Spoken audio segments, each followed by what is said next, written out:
بسم الله الرحمن الرحيم، والصلاة والسلام على أشرف المخلوقين سيدنا محمد وعلى آله وصحبه أجمعين. إخواني أخواتي الرياضيين، سلام الله عليكم ورحمته تعالى وبركاته. رجعنا لكم في موضوع. كاين عدة مواضيع، هما عدة مواضيع ماشي موضوع واحد. بغينا نتكلموا أولا في الموضوع اللي كيهم المنتخب الوطني المغربي، هو اللائحة النهائية اللي نادى عليها السيد وليد الركراكي للمقابلتين الوديتين بين المنتخب البرازيلي والبيرو. عفوا. هذه اللائحة اللي تضمنت جميع اللاعبين اللي شاركوا في المونديال بدون استثناء، وإضافة بعض اللاعبين اللي تمت منادات عليه مؤخرا، اللي كيأمن الناخب الوطني أنهم يكونوا خلف وفي نفس الوقت يكونوا إضافة للمنتخب الوطني المغربي من اللي يحتاجهم. هذه المقابلتين الوديتين المنتظرتين انهم يتلعبوا ضد منتخب البرازيل والمنتخب البيرو. الى جينا واحد مناقشه بسيطه او تحليل بسيط من متابع بسيط كأي متابع مغربي كيتابع المنتخب الوطني المغربي ديالو. احنا الان في طور الاستعداد لكاس افريقيا القادمه.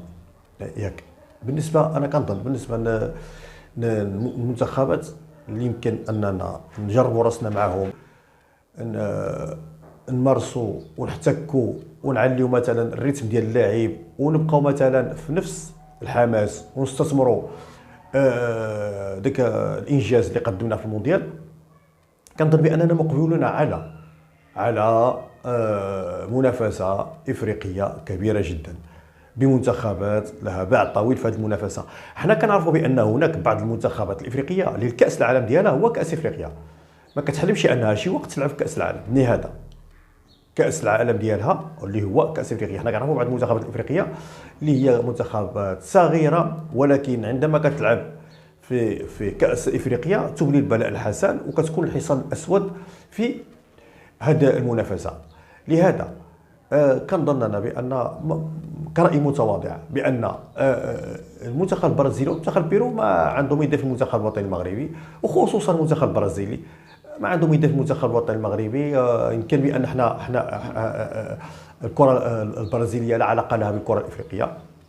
حنا كنعرفوا بان الكره الافريقيه كره تعتمد على الاندفاع البدني، تعتمد على القوه البدنيه، كتعتمد على الاحتكاكات، على التلاحمات، على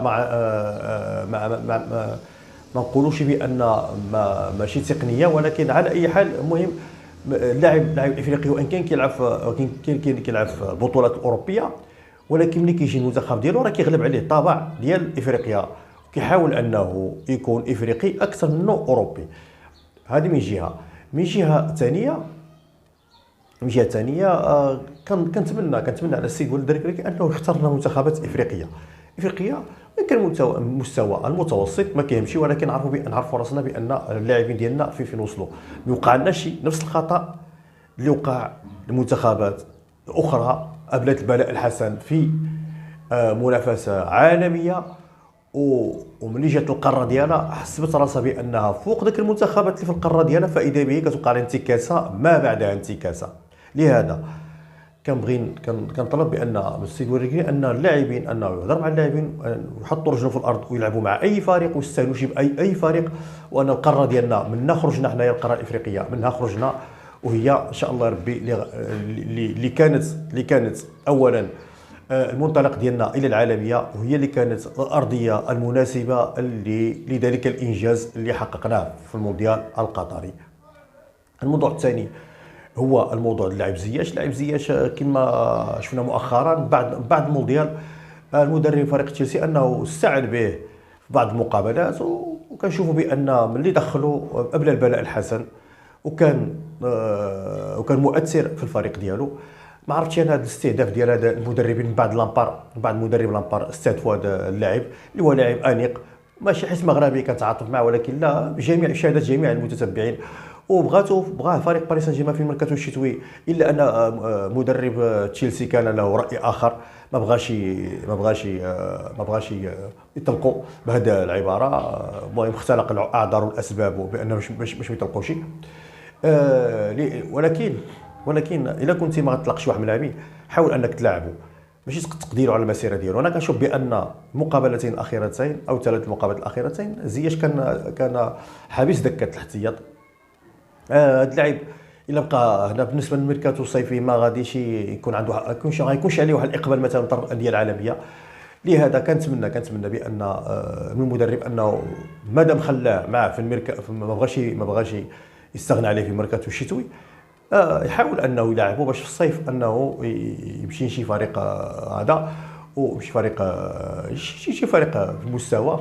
اضافه ان اللاعب زياش كنتمنى انه حتى هو يطالب بهذا الطلب هذا من المدرب ديالو من الاداره التقنيه باش يبقى محافظ على الريتم ديال اللاعب ديالو والمستوى ديالو.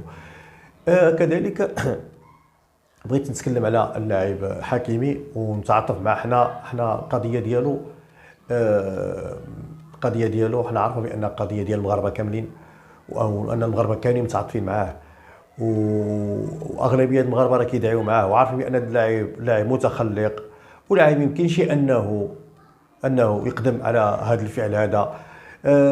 كنظن بانها سحابه صيف، وان اي شخص معرض اشخاص اللي يكونوا شرفاء متعرضين ان السمعه ديالهم تضرب. علاش؟ لانه شريف.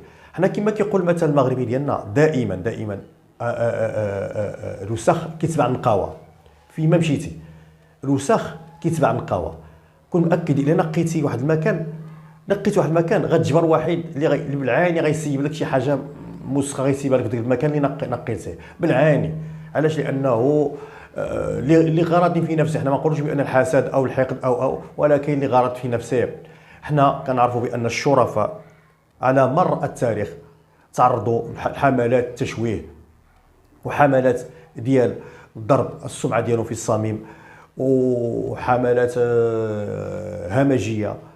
حنا نتمنوا بان تكون هذه محنه عابره، وانه اللاعب ديالنا بغض النظر على كونه لاعب كره قدم او انا كنعرفوا بان اللاعب اشرف حكيمي لاعب خلوق ولاعب مؤدب ولد الناس بالعربيه اللي بالعربيه تعربت، وانه خير سفير للثقافه المغربيه والتقاليد المغربيه اضافه الى كره القدم المغربيه.